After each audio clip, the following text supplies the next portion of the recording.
shit, I say in a panic and wake Tavior. You fell asleep, baby. It's okay. He has a groggy, unbothered tone. No, it's not. Not if Claudia's mom noticed. Shit. Shit, shit. I don't even know what I can say because I don't know what she said if her mom noticed. I'm still panicking.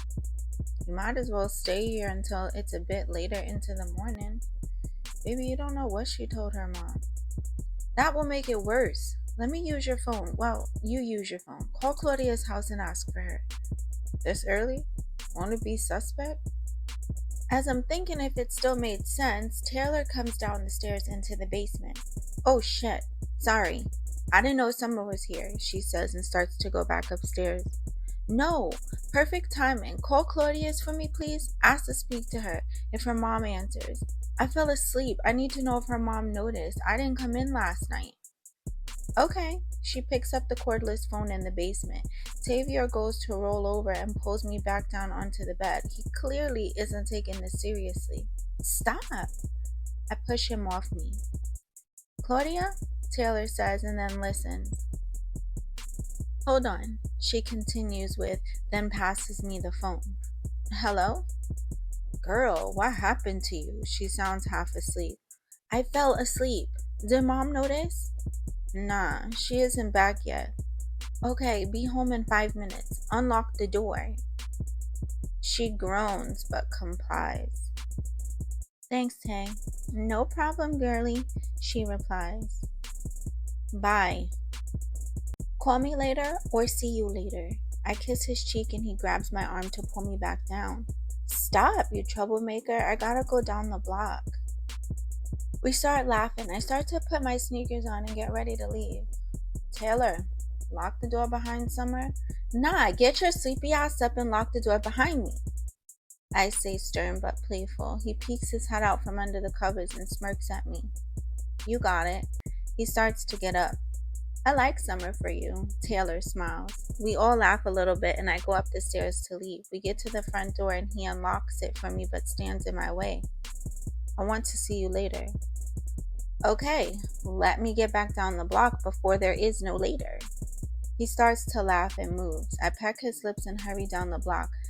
I walk into Claudia's room to her and Kiana smiling. What, weirdos? So you slept at his house? Claudia says. Yeah, so? So you did it? She inquires. Did what? It, Summer. Did you do it? Did you have sex, Summer? Kiana blurts out.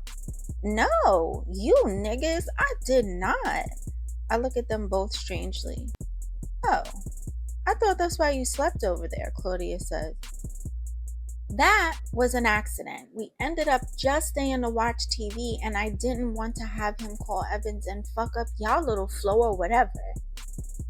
Well, Kiana says and clears her throat. I had sex. My eyes get bigger than usual and from Claudia's reaction I can tell she waited to tell us at the same time. What? I say. Yeah. Just kind of happened. We were kissing and touching, then one thing led to another, and that shit hurt. Doesn't it? Claudia says. Yeah, I couldn't even really keep going. It hurt so much. Oh, I let him keep going. My first time hurt, but felt good at the same time, Claudia says and smiles. I am sitting there so semi-speechless. I don't know why. One by one, each of us was growing up in a sense. Now, Summer is the only innocent one, Claudia says in air quotes when she says innocent. What are the air quotes supposed to mean? I ask and start laughing. You didn't have sex, but you're experimenting, so you're not so innocent anymore. Whatever. I start laughing harder. Chantel is still innocent. Nobody cares about Chantel, Claudia says almost immediately. I start laughing. Y'all are so mean, Kiana says. I didn't even say anything. I just laughed. Still mean, Kiana says, trying not to laugh. You're laughing too, I reply, making us laugh harder. I don't have any beef with her, but she needs not to be so judgy. Fuck Chantel, Claudia says while laughing, then she pauses. You inviting her to your birthday, whatever we do for you? Yeah, I wasn't gonna leave her out. Claudia rolls her eyes. Within the next 2 weeks leading up to my birthday, I think I went home twice, and my mother demanded I be home for my actual birthday. I didn't even bother to argue before she made me stay home for the rest of the summer. I went home the day before my birthday, kind of mid afternoon, and stayed home for 3 days straight. Whenever my birthday comes, it reminds me I have about 5 weeks before school starts. What a bummer, but school shopping is always fun. Anyway, let me get back on track. So, on my birthday, my father came and took me to breakfast, and my mother took me to dinner. The next day, Lauren came over with some cupcakes she baked me and 3 balloons. I had to catch her up on everything that's been going on, but I skipped the part about me exploring, I guess you can say, sexually with Tavior. I am not really sure how she will take it, and it only happened one other time since the first time. Nothing to really talk about there. I still felt so awkward afterward, and to deal with her reaction on top of it, I'm good. I'll wait to tell her. I am so mad I wasn't there to fight any bitches, she says, kind of hyper. I didn't even think they were gonna do anything that day, or I would have told you to meet up with them too. Have you seen them since? No, so I don't know what they think or what to expect next. Well, I'm always ready to fight someone, so if they bother you, you call me, she says. As we are talking, my mother opens my door asking me to watch the baby while she runs to the store. I'm surprised she isn't making me run to the store, but I tell her I'll watch him and she leaves. You think she heard? Lauren asks. I have no idea.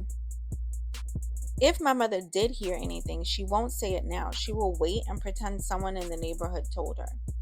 She swears I'm boy crazy and having sex anyway. If my period is a day late, she's buying pregnancy tests. My periods are irregular too, so you can only imagine how annoying this becomes. You still doing something in Southside for your birthday? Nah, I doubt it. I am there all the time anyway. Claudia's mom will probably bake me a cake when I go back. You just don't want me to come? No, seriously, I'm always there. It's not like we do anything super special anyway. It's quiet for a few minutes.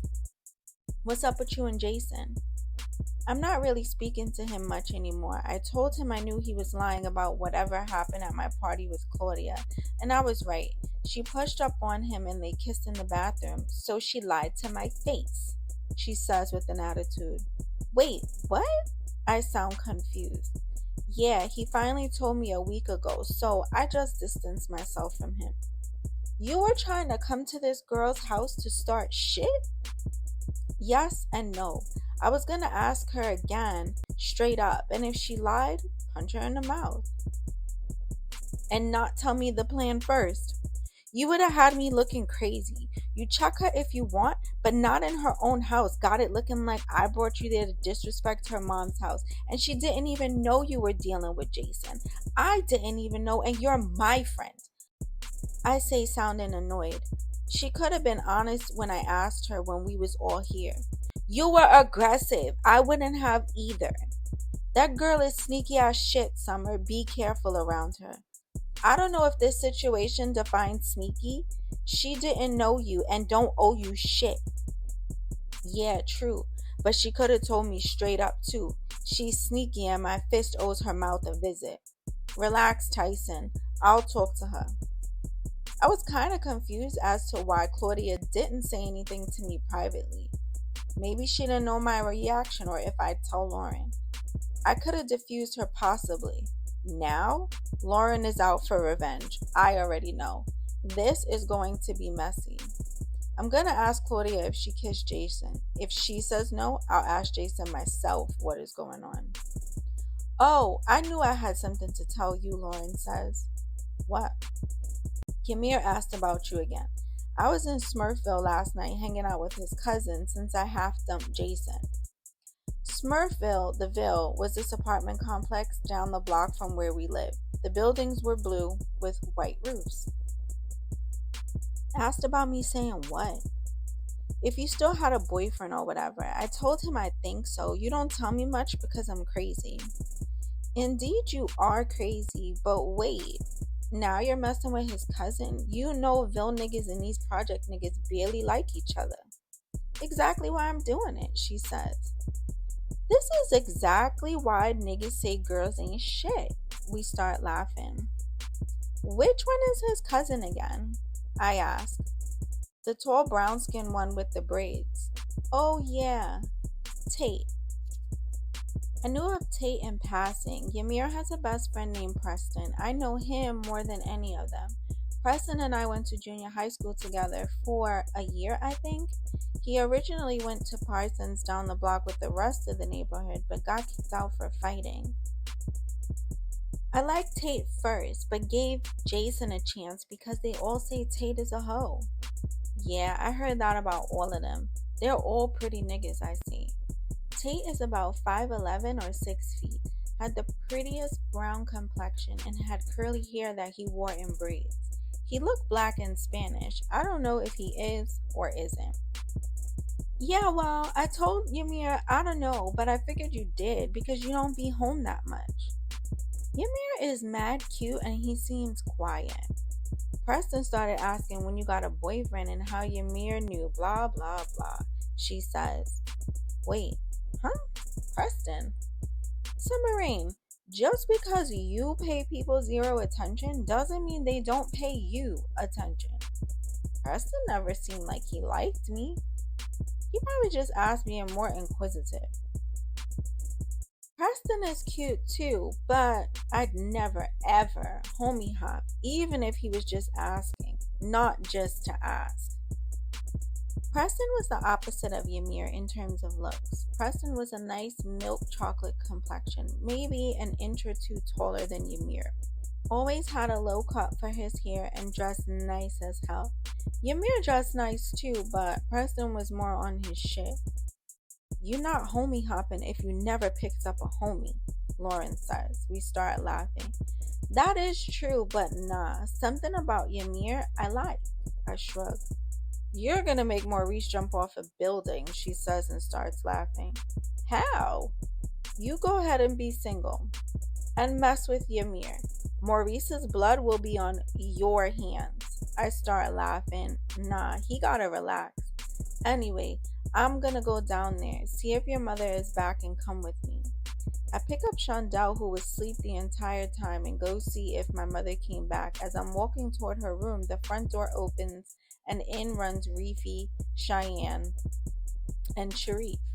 Perfect timing, I say. He starts laughing, takes the baby, and tells me to enjoy myself.